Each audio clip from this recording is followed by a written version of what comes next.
Երկրորդ թեման, որ նաև Լոս Անջելեսին վերաբերող խնդիր էր, դա ուրեմն Հովնան սրբազանի պահվածքներ։ Եթե հիշեք, ուրեմն անցած շաբաթվա վերջին էր, որ մի հատ հայտարարություն տարածեցին, հայտնի չէ թե ով էր այդ հայտարարության տակ ստորագրողը, ինքը Հովնան սրբազանն էր, թեմական խորհուրդն էր, քահանայից 10-ն էր, հինգշաբթի առավոտյան նախ անցած 3 այս հինգշաբթի չէ, նախկին հինգշաբթի մի հատ այդպես ասած ժողով տեղի ունեցավ, դրա արդյունքում մի հայտարարություն տարածվեց, որոնք իրենք միանում էին, բացատրում էին, թե ինչը են միացել այդ տիրադավների շարժմանը, Նիկոլ Փաշինյանի բարենորոգման այդ գաղափարների եւ մի տեսակ արդարացնում էր Հովնան Սրբազանը իր մասնակցությունը այդ շարժմանը։ Հետո հայտարարվեց, որ եպիսկոպոսատ ժողով է լինելու առաջիկա շաբաթների ընթացքում Ավստրիայում եւ հետաքրքիր կերպով Հովնան Սրբազանը հայտարարեց, որ ինքը գնալու է եւ մասնակցելու այդ եպիսկոպոսած ուրեմն ժողովին։ Ես նկատեցի, որ այդ հայտարարությունը տարածվելուց հետո միանգամից այդպիսի մի մթնոլորտ ստեղծվեց հայկական զանգվածային լրատվադաշտերում, Facebook-ում, գրառումներ եղան, որ բա տեսեք Հովնան Սրբազանն էլ հրաժարվեց տիրադավներից, եկավ վերադարձավ, դարձի եկավ Նիկոլի այդպես ասած բուրգը փլուզվում է։ Նիկոլի բուրգը այդ որ փլուզվում է դրա մեջ ոչ մի կասկած մի ունեցեք, եթե այսօր է չփլուզվի, դա փլուզվում է ինք այդ 10 տիրադավներով ոչինչ չի կարող անաբանել։ Բայց ինչ վերաբերում է Հովնան Սրբազանին, ես այդպես չեմ մտածում, չեմ կարծում, որ ինքը հրաժարվել է, չի կարող մարդ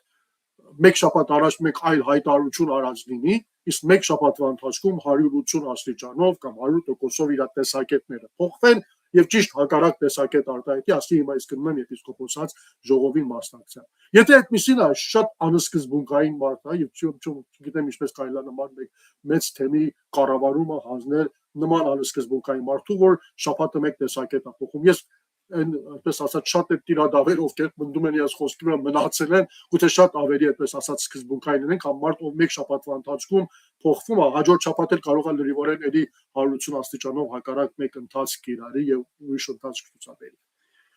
Եթե ինչու է մասնակցում եպիսկոպոսատ ժողովին, կարծում եմ բոլորս էլ հասկանում ենք, Հովնան Սրբազանը ամեն դեպքում ես վստահեցնում եմ այդ ամեն ինչից, որ նախկին հայտարարության մեջ գրվել էր, ինքը չի հրաժարվել, որտեղ որից հետո հայտարարություն չի եղել, որ ինքը հրաժարվում է տիրադավների այդ սկզբունքներից, այսպես կոչված Նիկոլի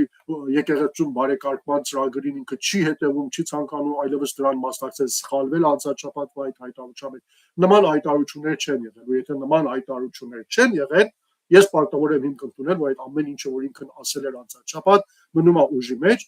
բայց միայն գնում է մասնակցել եպիսկոպոսատ ժողովին։ Ինչու է մասնակցում, կարծում եմ շատ բարձ պատճառով, որտեղ միշտ էլ խոսվել է ինքը ես երեք էլ գրել էի, որ պարսկերենում հետարքիր նման երևույթին ասում ենք վասատբազ, հիմա թարգմանաբարի տոնը, մեկը որ մեջտեղ է խաղում, այսինքն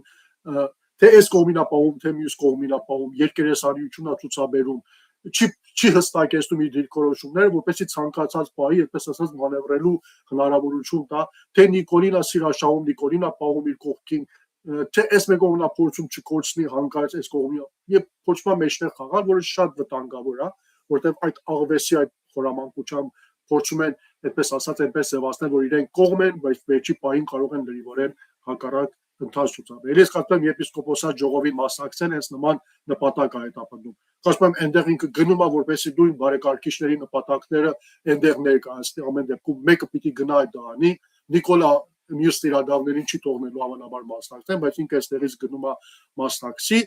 եւ միշտ էլ խոսվել է վերջի շրջանում այն մասին, որ Հովնան Սրբազանը ունի հավակնություններ դառնալու հաջորդ կաթողիկոս, ինքը իրեն այդ պաշտոնում տեսնում արդեն եւ Գարեգին վեհապարին հրացնելուց հետո բնականաբար ինքը լինելու է գլխավոր տեխնատուներից մեկ այդ պաշտոնի այս փուլում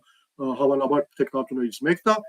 եւ այդ պաշտոնին հասնելու համար ամեն դեպքում ազգային ժողով, եթե պիտի գումարվի նաև եպիսկոպոսների ձայներն են կարևոր,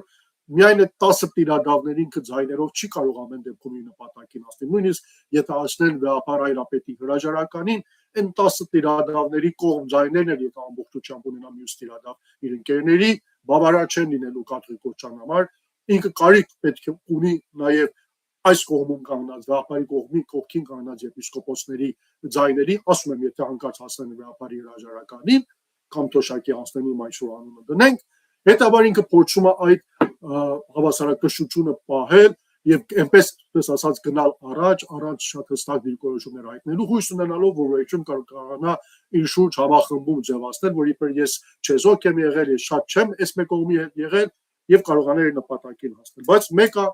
ես համոզված եմ, շարունակում եմ համոզված եմ, այն ընթացքը, որ ինքը կիրառելա վտանգավոր է, քանի որ այս պահին նման ընթացքն է վտանգավոր, դուք կամ այս կողմես կամ մյուս կողմես մեջտեղում կանգնած այլևս որից է մեկ եկեղեցու հարցում չի կարող լինել։ Դուք կամ կանգնած ես վեհապար հայրապետի կողքին, կամ կանգնած ես Մայրաթոր Սուրբ Էջմիածնի կողքին, կամ կանգնած ես հայոց առաքելական Սուրբ եկեղեցու մեր ավանդական արժեքների կողքին, կամ միանում ես Նիկոլ Փաշինյանի այդ բարենորոգման ծրագրին, որի թիկունքում ես ձեզ հաստատ եմ ասում, ոչ մի նպատակ չկա հայոց առաքելական եկեղեցու բարեկարգման, այդտեղ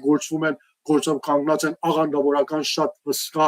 այսպես ասած, շարժումներ, որոնք հովանավորում են Նիկոլին, եւ Նիկոլի այդ դեմքով գնում է առաջ այդ դրոշի տակ հայոց առաքելական բարեկարգման, բայց դե նպատակը հայոց առաքելական Սուրբ եկեղեցին կազմաքանդելն է եւ ամբողջ այդ ավանդույթների, այդ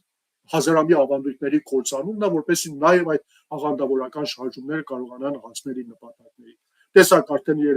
լուսանկարները տարածվեցին, թե Նարեկ Մկրտչյանը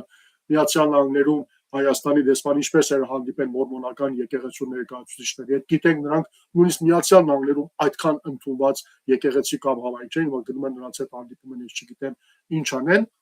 Իսկ նաև փետրվարի 3-ին շատ հետաքրքիր կերպով, եթե հիշեք, ես դրա մասին գրեցի, դա էլ շատ չտարածվեց, ցավոք սրտի, այստեղ եթերում ասեմ, եթե ցանկանում եք հետևեք, տարածեք։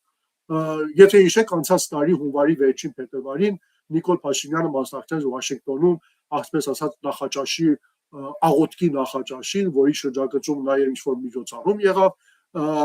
ուրեմն այդ կազմակերպությունը, որ կազմակերպում այս ամեն ինչը, կոչվում է Միջազգային կրոնական ազատությունների կազմակերպություն։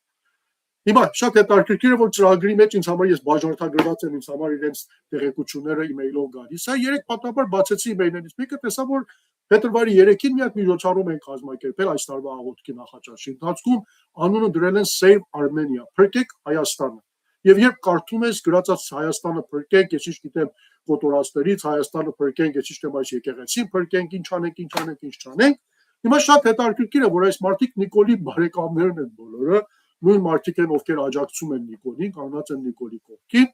Հիմա Նիկոլի խաղաղության դարաշրջանում, երբ Նիկոլը հավակնում է, որ ամենտեղ խաղաղություն է հաստատված, այլևս որևէ սպառնալիք Թուրքիայի կողմից չկա,